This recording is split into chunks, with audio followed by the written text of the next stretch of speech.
Halo sahabat belajar kelas 3. Kita akan mempelajari tema 2 menyayangi tumbuhan dan hewan. Subtema 2 manfaat hewan bagi kehidupan manusia. Kita akan mempelajari mata pelajaran PPKN, Bahasa Indonesia, Matematika, Seni Budaya dan Prakarya, Pendidikan Jasmani Olahraga dan Kesehatan. Untuk mata pelajaran PPKN kita akan belajar tentang penokohan dan pesan moral dalam dongeng.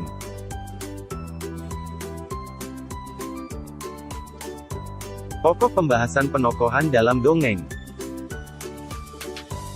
Penokohan adalah cara pengarang menggambarkan dan mengembangkan karakter tokoh dalam cerita. Tokoh dalam sebuah cerita dapat berupa manusia atau binatang. Tokoh dalam sebuah cerita dibedakan menjadi dua, yaitu protagonis dan antagonis. Tokoh protagonis adalah tokoh yang memerankan sikap terpuji, sedangkan tokoh antagonis sebaliknya. Membahas pesan moral dalam dongeng. Pesan moral dalam dongeng digunakan sebagai wahana dalam rangka menanamkan dan melestarikan moral, tatanan, tingkah laku, perbuatan terhadap masyarakat.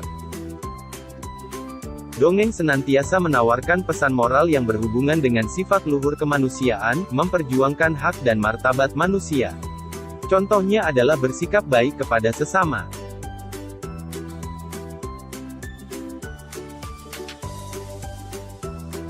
Untuk mata pelajaran Bahasa Indonesia kita akan belajar tentang membaca dongeng.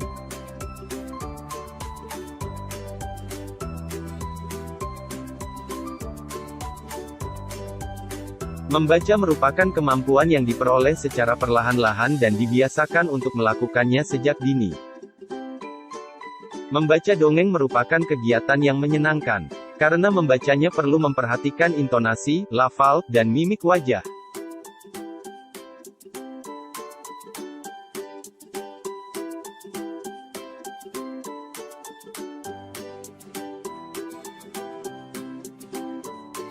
Pada saat membaca dialog-dialog yang diperankan, kita harus memperhatikan suara, ekspresi wajah sesuai tokoh aktor dalam cerita tersebut.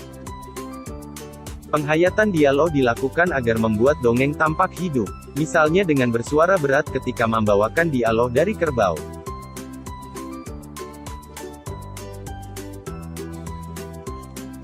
Pada mata pelajaran matematika kita akan belajar mengenai sifat komutatif pada perkalian.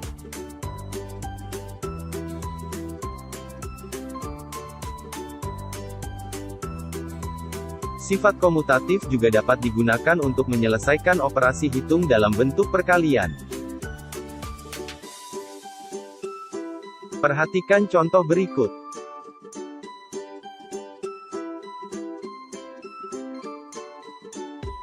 Andi dan Budi sama-sama memiliki 8 ekor ayam. Ayam Andi dimasukkan ke 4 kandang. Setiap kandang berisi 2 ekor.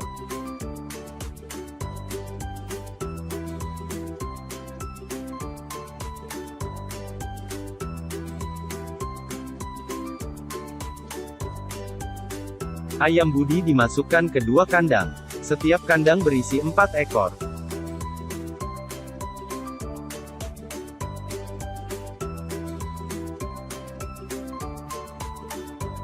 Ayam Andi dan Budi dapat ditulis sebagai berikut. Ayam Andi sama dengan 2 plus 2 plus 2 plus 2 sama dengan 4 kali 2 sama dengan 8. Ayam Budi sama dengan 4 plus 4 sama dengan 2 kali 4 sama dengan 8.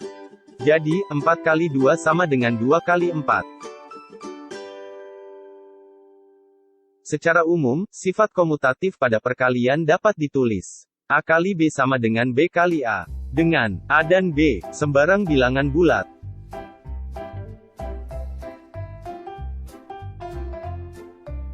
Untuk mata pelajaran seni budaya dan prakarya kita akan belajar tentang gerak tari meniru gerak hewan. Gerakan tari adalah gerak tubuh yang selaras dan berirama sehingga menghasilkan karya seni yang dilakukan di tempat dan waktu tertentu. Contoh gerak yang dapat digunakan dalam tarian adalah gerak hewan berjalan dan terbang. Misalnya, gerak burung dilakukan dengan menggerakkan tangan di samping badan menyerupai burung terbang.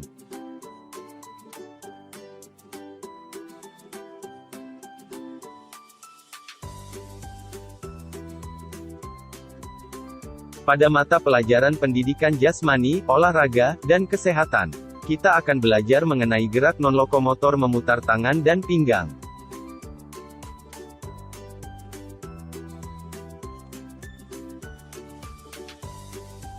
Kita akan mempelajari kembali gerak non-lokomotor memutar tangan dan pinggang dikombinasikan dengan gerakan meliukkan badan.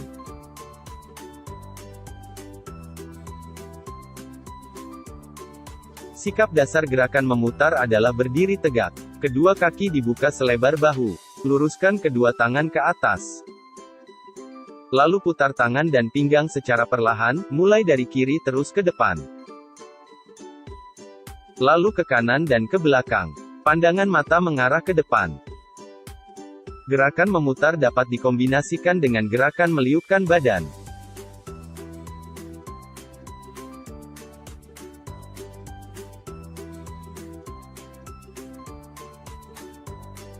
Sobat belajar, demikianlah pembahasan untuk subtema ini. Semoga bermanfaat dan selalu belajar dengan giat.